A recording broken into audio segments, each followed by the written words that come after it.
Innal hamdalillah nahmaduhu wa nasta'inuhu wa nastaghfiruh wa na'udzu billahi min shururi anfusina wa min sayyiati a'malina may yahdihillahu fala mudilla lahu wa may yudlil fala hadiya lahu asyhadu an la ilaha illallah wahdahu la syarika lahu syahadatan la nabiyya ba'dah.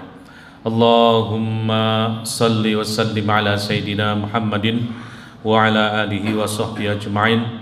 Qala Allah Ta'ala fi kitabil karim, a'udzu billahi minasy syaithanir rajim, bismillahirrahmanirrahim, subhanalladzi asra bi'abdihi lailan minal masjidil harami ilal masjidil aqsa alladzi barakna haulahu linuriyahu min ayatina innahu huwas sami'ul basir. Shadaqallahul azim. Usikum wa iyaya bitaqwallahi faqad fazal muttaqun. Ma'asyiral hadirin sidang Jumat rahimakumullah.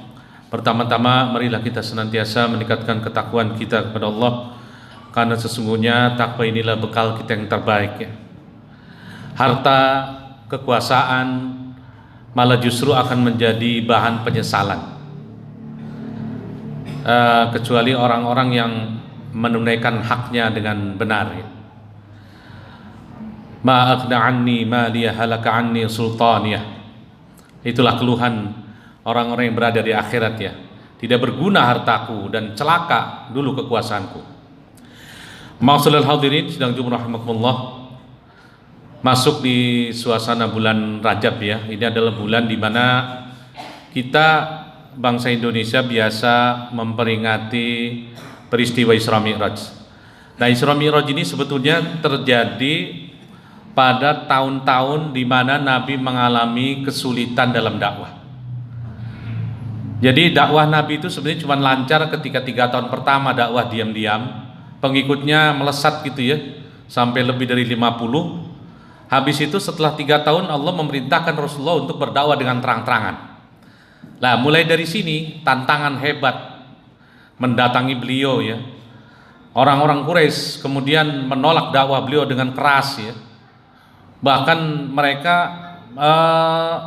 karena Al-Quran tidak bisa dibantah, maka mereka mencoba menghancurkan citra Nabi ya, menyerang kepribadian beliau. Shoot the messenger ya, tembak orangnya, pembawa pesannya gitu. Kalau pesannya nggak bisa dibantah, orangnya yang dijatuhkan. Tapi memang Rasulullah SAW itu pribadi yang mulia, dicari celahnya, kejelekannya nggak ada. Mereka mencoba-coba nyari, dicap tukang bohong, biar nanti nggak ada yang percaya ya. Semua orang tahu beliau nggak pernah berbohong selama hidupnya. Ini luar biasa ya. Beliau dijuluki Al-Amin. Semua masyarakat Quraisy tahu. Dijuluki apa? Tukang sihir. Enggak ada potongan tukang sihir. Dijuluki orang gila, apalagi ya, enggak pantas orang intelek kayak begitu. Susah mereka ya.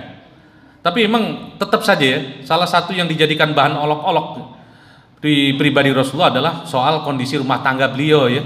Di mana setiap kali beliau punya anak laki-laki selalu meninggal, 2 di Mekah. Yang hidup 4 anak perempuan. Padahal pada saat orang Quraisy hidup 1 saja anak perempuan, seorang laki-laki dikabarkan istrinya melahirkan anak perempuan, maka langsung tuh mukanya hitam ya, dan dia marah. Habis itu dia sembunyi dari orang-orang. Dia berpikir apakah akan membiarkan hidup dengan menanggung malu atau dikubur hidup-hidup di bayi. Cuman itu pilihannya. Itu di Al-Quran digambarkan begitu ya. Nabi dianugerahi anak perempuan 4, ini ujian dari Allah ya. Itu yang dijadikan bahan ejekan ya, al-abtar. Itu kalimat di surat Inna A'tayna, inna syani'aka huwal abtar. Karena orang Quraisy menjuluki Rasulullah al-abtar, orang yang putus keturunan. Biarin saja Muhammad itu, dia mau ngomong apa yang jelas dia nanti namanya bakal hilang dari peredaran. Kenapa? Nggak punya anak laki-laki. Mereka bilang begitu karena memang nama kita diabadikan pada nama anak laki-laki. Kalau dia nanti menikah, anaknya dia cucu kita, bin bapaknya bin kita. Kayak Rasulullah bin Abdullah bin Abdul Muthalib, bapaknya ke bawah, kakeknya ke bawah. Tapi begitu anak perempuan, dia nikah sama orang, maka anak cucu kita, binnya itu orang lain. Bin suaminya kan, suami istri anak kita, bin besan. Nah itu yang dimaksud. Tapi Allah membalas, tidak. Nama Rasulullah bahkan akan menjadi mulia ya. Inna sya'anaka huwal abtar. Pembenci engkau lah yang akan terputus tuh ya, dari rahmat Allah. Segala macam cara. Dari tahun ketiga dakwah mulai seret ya, walaupun pengikut beliau pada masa itu sudah meningkat sampai menjadi 200 ya. Nah, tapi kemudian ini memaksa Rasulullah SAW memerintahkan para sahabat untuk berhijrah ke Habasah dari tahun keempat ke lima. Masuk tahun ke-6 ini tambah gawat ya. Orang Quraisy sudah mulai nggak tahan dengan dakwah Nabi, karena makin lama makin berkembang segala cara. Mereka berusaha untuk menghalangi. Wa qala alladziina kafaru la tasma'u li hadzal qur'ani walghaw fihi. Kalau berkata orang kafir, kalau nanti Muhammad baca Quran jangan dengarkan, bikin hiruk pikuk. Bahkan Nadhr bin Haris khusus menyewa biduan penyanyi dengan tim musiknya itu. Setiap kali Nabi dakwah baca Quran, di situ dia nyanyi. Ya keruan saja kan. Hari ini kalau ada undangan pengajian sama undangan dangdut, mana orang ngumpul? Ini luar biasa berat. Nabi dicemooh habis-habisan itu. Wailul likulli humazatil lumazah. Celaka orang yang pengumpat lagi. Humazah lumazah itu dua-duanya mengumpat, tapi berbeda maksudnya. Yang satu mengumpat dengan mulut, yang satu mengumpat dengan perbuatan. Yang satu mengumpat di terang-terangan, yang satu mengumpat di belakang. Jadi segala macam cara. Dan mereka sudah pada titik tahun ke-6 kenabian, mereka bilang Muhammad gak boleh dibiarin, kita harus bunuh dia. Tapi kalau mereka membunuh, mereka nggak berani karena akan berhadapan dengan Bani Hashim, akan terjadi perang saudara. Makanya mereka kemudian membuat akal memboikot seluruh keluarga Bani Hashim yang melindungi Rasulullah agar menyerahkan Rasulullah untuk mereka bunuh, diboikot. Mereka dimasukkan ke Si'ib Abu Thalib, nggak boleh kontak, nggak boleh dikasih makan, nggak boleh ada urusan bisnis, nggak boleh ada urusan jual beli. Jadi Rasulullah SAW dikurung di sana. Kata orang Quraisy, pemboikotan tetap berlaku selama piagam pemboikotan masih utuh, ditulis di atas kulit binatang ya, kapan hancurnya itu. Dan ini berjalan. Nah, mulai detik itu memang dakwah Nabi mulai mengalami seret ya, hampir nggak ada orang mau masuk Islam. Di luar kota Mekah tercatat cuma 5, 2 dari Yathrib, 1 suku Ghifar, 1 lagi suku mana itu Amr bin Tufail, ada suku Daus Yaman. Cuma 5, 1 lagi saya lupa ini ya. Jadi cuma 5. Di Mekah itu nggak nyampe 300 pengikutnya. Dan habis itu beliau diboikot dengan tujuan memaksa Bani Hashim menyerahkan Rasulullah. Tapi tetap Bani Hashim nggak bergeming. Akhirnya Allah menurunkan pertolongan pada tahun ke-10 setelah 3 tahun mereka dikunci, di embargo di Si'ib Abu Thalib 3 tahun. Muharram tahun ke-7 sampai Muharram tahun ke-10. Nah, habis itu Allah menolong dengan menerima rayap. Piagam pemboikotan itu dimakan rayap sehingga batal lah pemboikotan secara otomatis ya. Tahun ke-10 bulan Muharram. Tapi rupanya ujian belum akan selesai ya. Berapa bulan kemudian Abu Thalib sakit. Usia beliau sudah sepuh ya, hampir 80 tahun. Sakit, dan kemudian di bulan Rajab itu beliau meninggal. Nabi sedih sekali karena Abu Thalib inilah yang menjadi pilar penghalang ya. Kenapa beliau nggak disiksa seperti para sahabat yang lain ya? Ada yang bahkan dibunuh oleh Abu Jahal ya. Suami istri itu Yasir dan Sumayyah istrinya itu dibunuh karena keislaman. Tapi Nabi karena dihalangi Abu Thalib, Abu Thalib kemudian meninggal. 2 bulan kemudian pada bulan Ramadan tahun ke-10 Khadijah meninggal. Nabi, nah ini yang disebut Amul Huzni, tahun kesedihan berlipat-lipat. Baru selesai pemboikotan, dakwah sudah mentok kemana-mana, nggak ada yang mau terima. Di luar kota Mekah saja cuma 5 orang, di Mekah itu nggak nyampe 300. Dan beliau digencet habis-habisan, diancam dibunuh. Abu Thalib meninggal. Khadijah yang selama ini menjadi support moral, finansial, Nabi bisa bebas berdakwah itu kenapa? Karena Khadijah mensupport beliau penuh ya. Khadijah ini kan konglomerat. Walaupun ketika beliau meninggal bangkrut ya, karena sudah diboikot 3 tahun, nggak bisa bisnis, nggak bisa ngapa-ngapain. Nah itu di tengah-tengah Amul Huzni ya. Pada titik itulah kemudian beliau mencoba untuk mencari celah dakwah lain. Setelah mentok berapa tahun, maka beliau menengok ke Thaif, kota kedua terbesar di wilayah Jazirah. Siapa tahu Thaif mau menerima. Maka Nabi pergi ke sana. Thaif itu 700 meter di atas permukaan, kayak puncak gitu.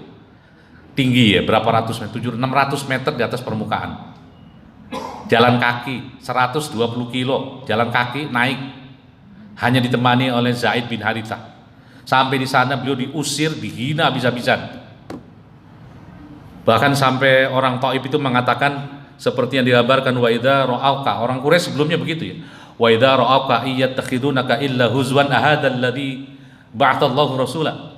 Kalau orang kafir itu melihat engkau ya Muhammad, mereka selalu ngomong, ini tuh orangnya yang katanya jadi nabi diangkat itu, koyo gini-gini aja, melecehkan.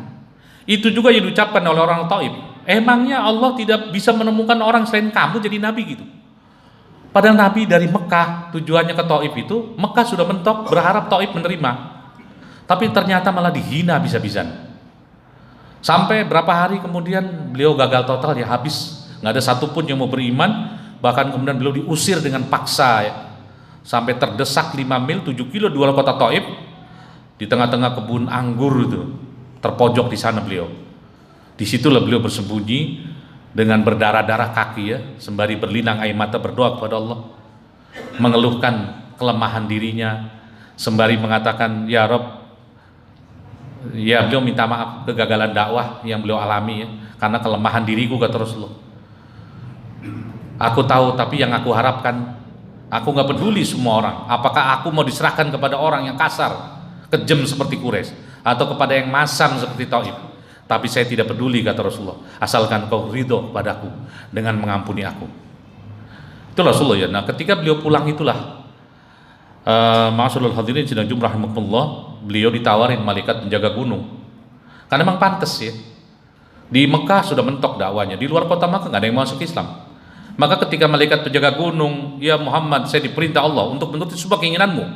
Apakah kau ingin aku jatuhkan 2 gunung Akhsyabain ini ke atas kepala mereka biar mampus semua, kata malaikat.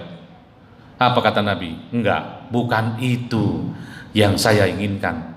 Bapaknya mungkin nggak mau beriman, tapi saya berharap nanti siapa tahu anak cucunya akan mengikuti ajaranku. Saya tetap akan bersabar. Itulah Rasulullah. Beda dengan Nabi Nuh ketika mentok dakwahnya dan ngangkat tangan. Qala Nuh Rabbi la tadhar 'alal ardi minal kafirina dayyara. Ya Allah, jangan engkau sisakan makhluk di muka bumi, manusia satupun orang kafir, habisi semua. Tapi Nabi walaupun sudah mentok bertahun-tahun, nggak ada lagi yang mau dukung, bahkan beliau diancam dibunuh, tetap saja tidak. Beliau tidak ingin menghancurkan kaumnya yang jahat sekali ya. Inilah kesabaran beliau yang sepertinya memang benar-benar tanpa batas ya. Bahkan malaikat pun dalam kasus ini seperti kalah sabar gitu ya. Walaupun malaikat nggak punya emosi ya, kalah sabar karena malaikat penjaga gunung itu marah gitu. Tuhanmu sudah mendengar semua ocehan orang-orang Taif itu yang kasar, kurang ajar gitu. Apakah engkau ingin aku menjatuhkan gunung Akhsyabain ini ke atas kepala mereka biar mampus semua? Tapi Rasulullah menolak. Lah ini ya. Nah nanti setelah peristiwa ini ya, ini yang disebut Rasulullah SAW ketika Aisyah bertanya setelah di Madinah ya Rasulullah, adakah peristiwa yang lebih menyedihkan daripada perang Uhud, di mana paman beliau terbunuh dan jasadnya dicincang ya oleh orang musyrik Quraisy? Kata Nabi, ada nggak lebih sedih daripada peristiwa itu? Kata Nabi, ada, yaitu saat-saat kepulangan beliau dari Taif. Di Mekah Abu Thalib sudah meninggal, Khadijah sudah meninggal, beliau ke Taif ditolak, diusir. Balik ke Mekah bingung karena diancam dibunuh, sampai beliau akhirnya minta tolong sama Mut'im bin Adi dilindungi baru bisa masuk. Nah setelah itulah terjadi Isra Mi'raj.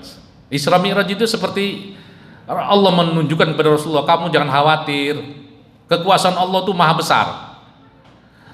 Linuriyahu min ayatina, kan tujuan Isra Mi'raj, di samping perintah sholat 5 waktu ya, linuriyahu min ayatina, Allah ingin menunjukkan kepada Rasulullah, hambanya yang penyabar ini, yang saleh ini, bahwa kekuasaan Allah maha besar kalau dia mau kecil urusan mereka itu, bersabar gitu.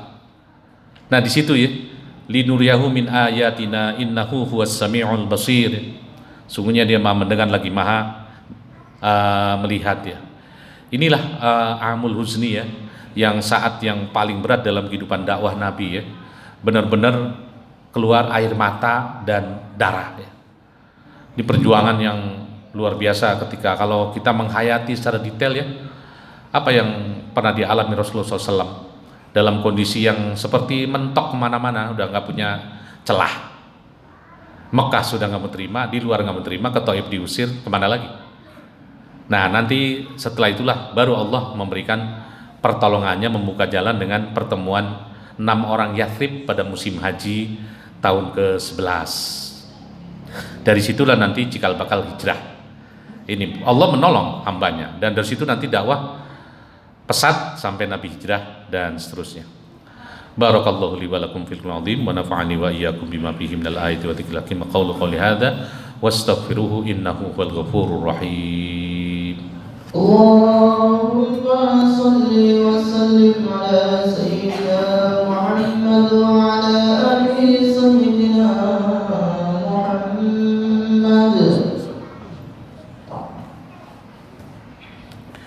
Alhamdulillahilladzi hadana li hadza wa ma kunna linahtadiya laula an hadana Allah.